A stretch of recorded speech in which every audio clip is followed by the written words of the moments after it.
I guess the word to start with is wow. 50 years, half a century. I don't know if any of us at the time really believed that we'd be in the same space and in the same place then. How many people here were in Meadowvale West 50 years ago? Wonderful. Absolutely wonderful.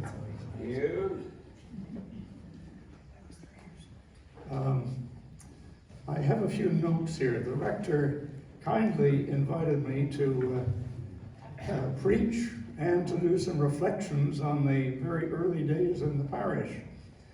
And mercifully, the Lord Bishop concurred in that and said that was all right. So here I am, but now I ask for a further permission, and that is, this is going to be much less sermon and much more reflection. And so I begin from the Old Testament lesson. From the wilderness, the whole congregation of the Israelites journeyed by stages as the Lord commanded. Well, you recognize that as something that you just heard read to you in the lesson, but perhaps you recognize it also as your own story, as you have journeyed stage by stage through half a century of history. Thanks to an album that was put together 44 years ago when Lois and David and I left the place, here is a wonderful record of those early days, the first 5 years when we were with you. Stage one certainly was the remarkable choice of that site in the town center. And when you look in this book, which I'm going to entrust to the parish for the time being, ultimately I'd like it to be returned to us, but to begin with, it's yours to peruse. And in that book, you'll see the record of those very early days, and you'll see us very much in the wilderness.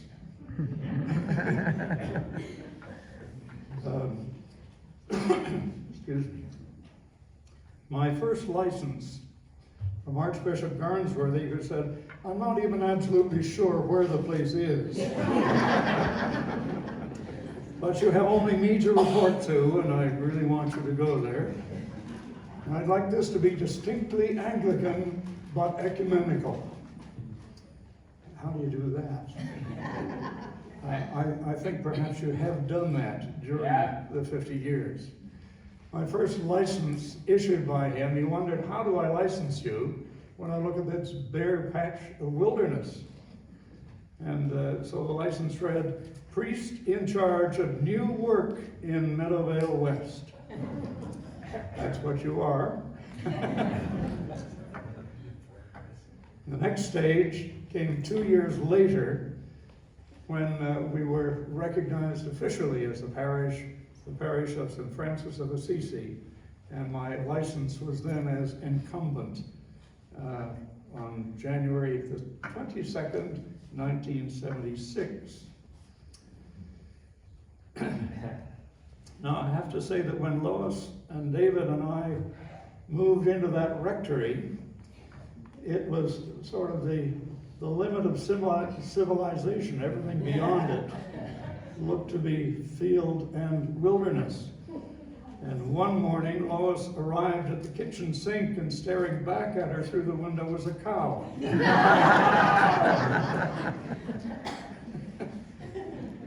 So where does work begin? Well, while everybody else was building recreation rooms in their basements, we were building a chapel.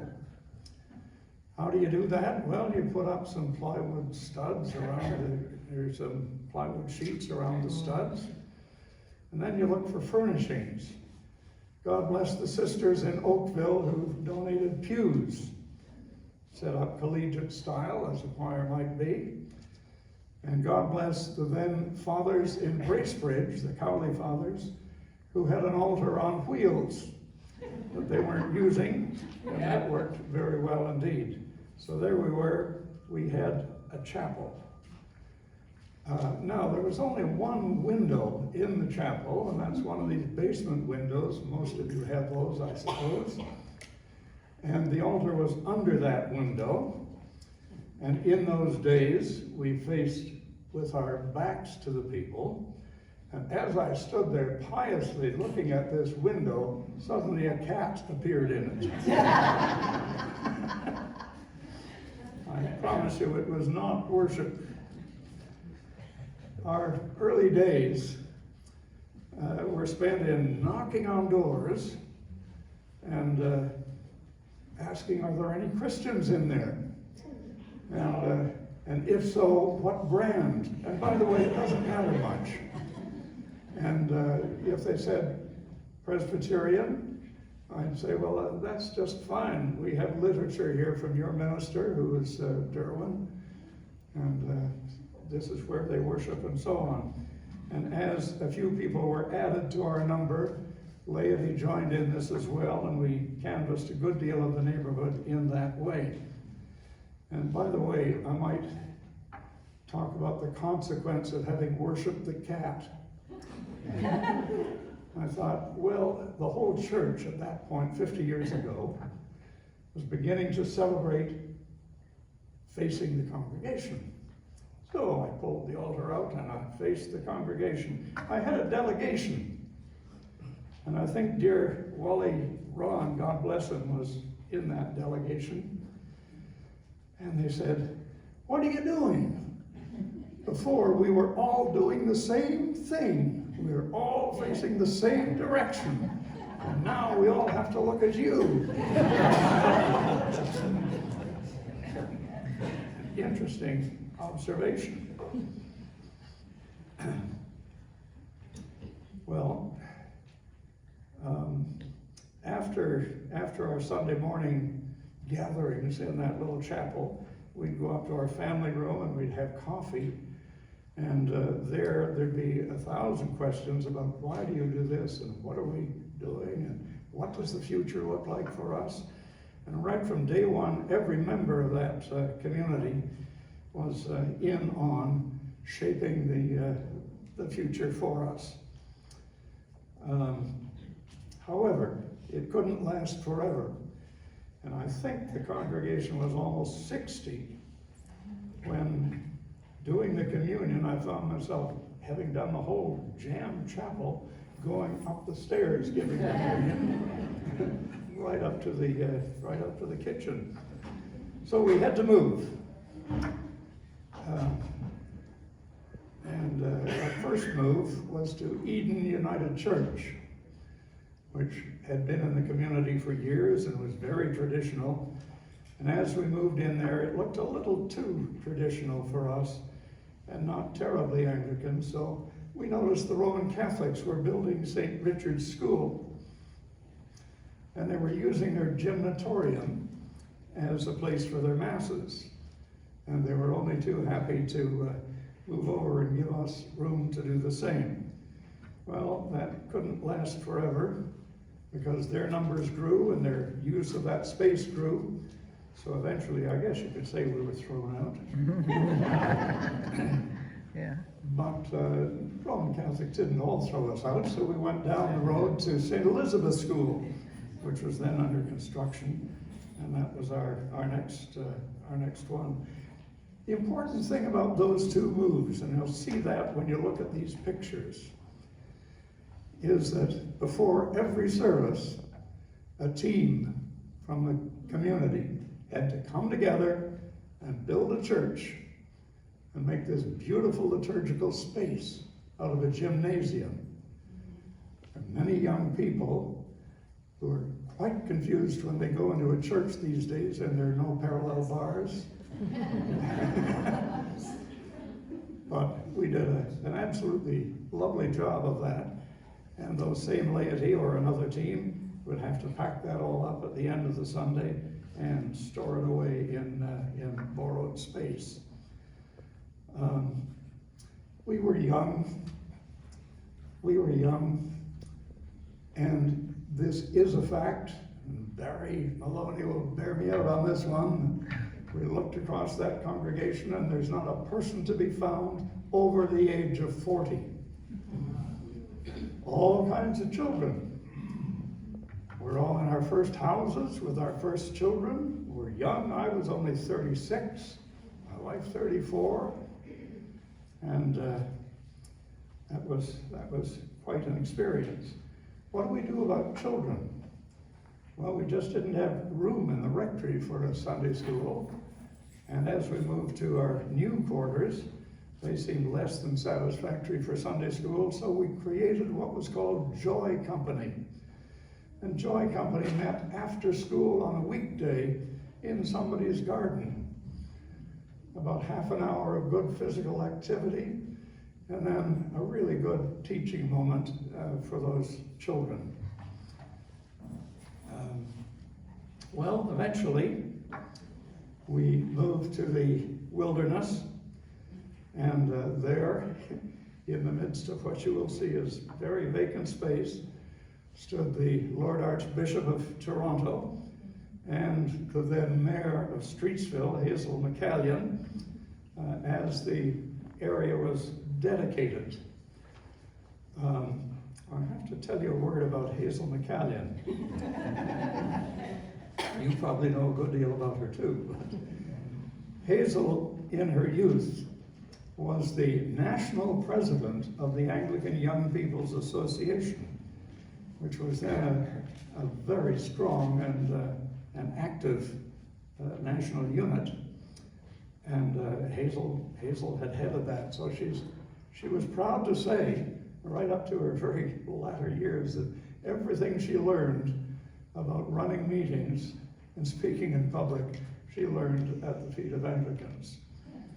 Well, because of that, Hazel, who with her husband went to Trinity Church in Streetsville, whenever Sam, who was a lay reader, whenever Sam preached, Hazel came here.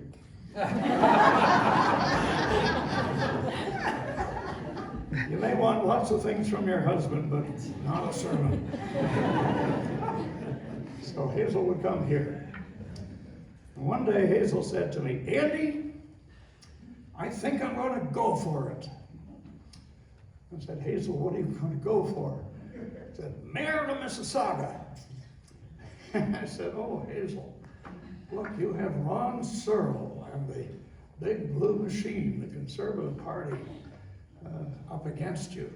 And at the moment, you're mayor of Streetsville, you're a member of the Council of Mississauga, and if you lose, you're nothing." I don't know a more political person in the world, and I don't know if you'd survive that. "All the same, I'm going to go for it." Well, she did, and she stayed with it well into her 90s. God bless her. What a wonderful support she was through all those years.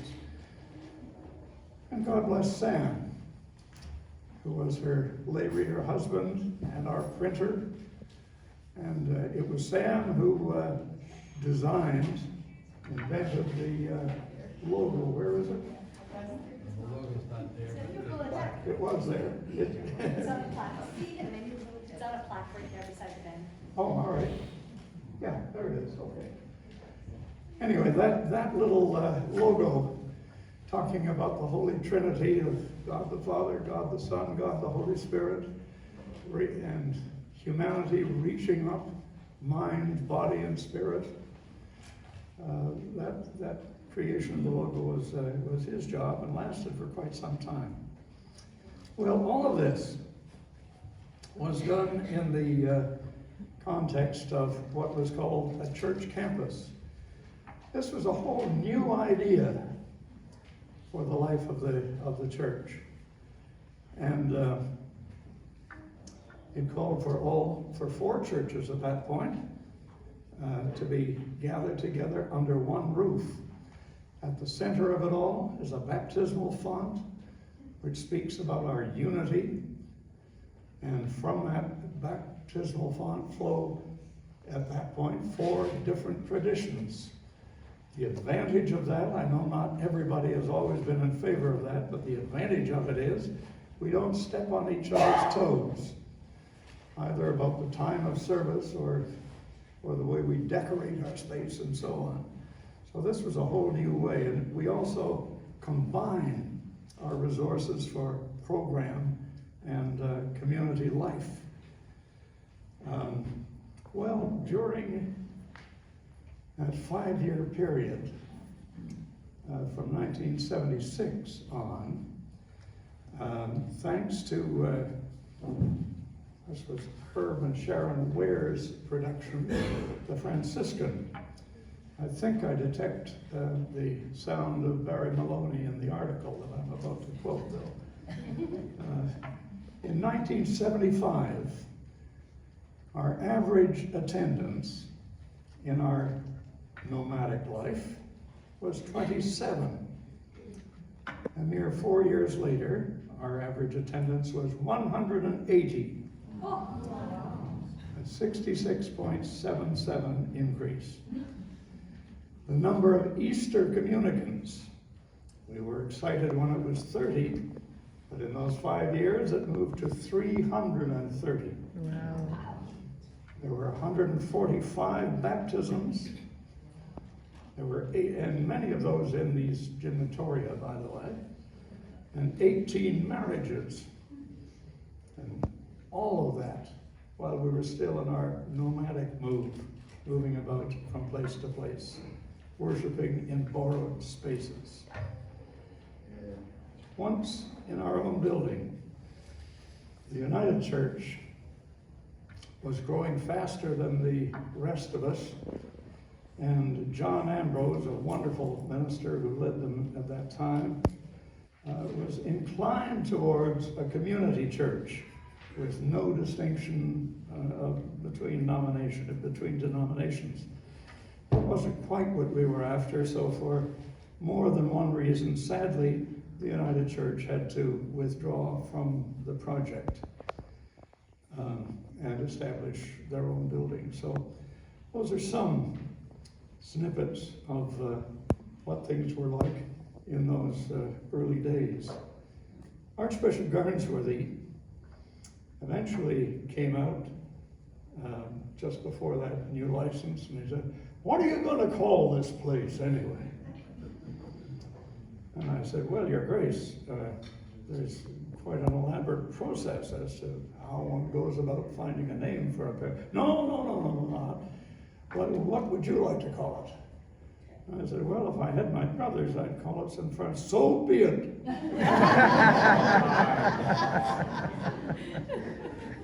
And so it was.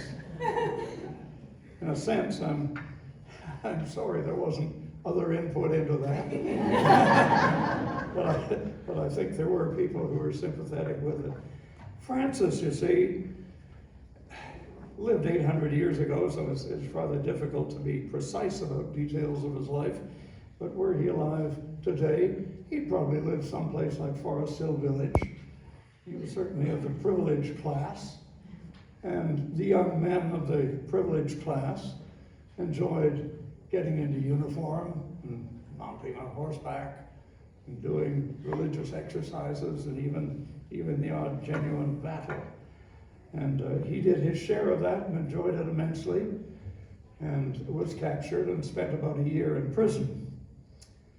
And having spent a year in prison, he was in touch with a whole different side of life. And it really pierced him in the heart. And he took it terribly seriously, and he began giving everything he could give to the poor and the needy and the desperate.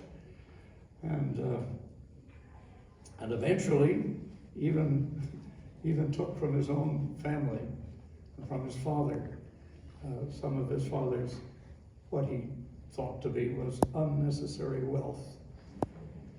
Well, that idea that somebody who lives really in the pinnacle of society with all of its privileges can have a change of heart and can have a mind for the poor and for the needy and for the sharing of all, that appealed to me. And certainly was just coming into being. So those are a few thoughts from those days. Those are the stages through which you have been moving. And I need to say this, that when I became primate, three of us, the Presbyterians, the Lutherans, and the Anglicans, had just moved their head offices into new spaces. You know, not one of the three of us was really fully pleased with our new situations. And so I said, well, why are we all separate then? Why don't we rent some serious space that would serve all of us? Unfortunately, because we'd all been through the difficulties of that last move, we'd done quite enough moving for a while. So it was put on ice. I'm delighted to say that under the primate who has just retired, that idea has come to light again. And in 2026, the national churches, the national bodies of those three churches will be imitating what you have done as a church campus, and we'll be trying this at a national level. So you see, it's a whole new stage of what you've been doing in your mission. To each and every one of you who've been part of this, God bless you. God bless you for being here, being willing to be open to whatever God has in mind for the future. You know that the whole church from coast to coast is scratching its head, wondering, where is this going? Is our traditional churches melting away? Where is the future? Well, I think you are as well poised as almost anyone to come up with some answers. And God bless you for the mission that you've done over the years. Can I tell you about one little piece of mission that effectively was done by our son David, who was age 7 at the time, and he liked to play hockey. And that, of course, happened in Streetsville. So time after time, I'd be racing out of a meeting or after a service, still with the clerical collar on, dashing down to the arena to watch this hockey game with these little fellows. And just along the way from me was a good-looking guy who came over and said, "Are you a priest?" And I said, yes, an Anglican one. So Ted Exley and his whole family became pioneers in this parish as a result of hockey evangelism. I want you to know that Guy Exley and David, same age, are still friends 50 years later, and Guy is sitting beside David this morning. Wow. Welcome.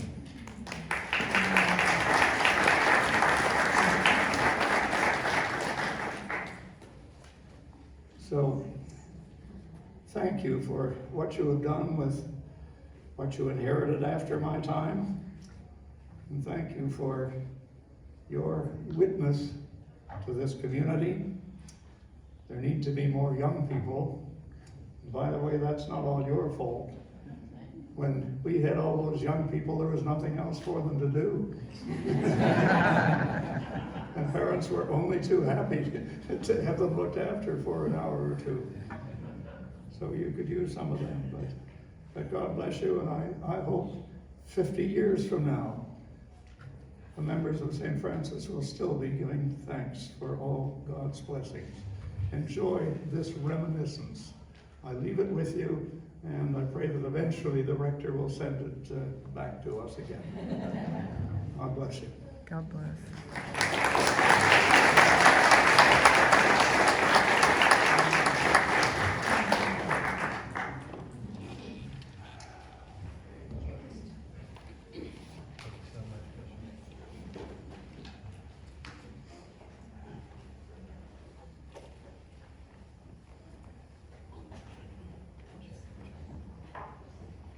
I only get a small closure when I'm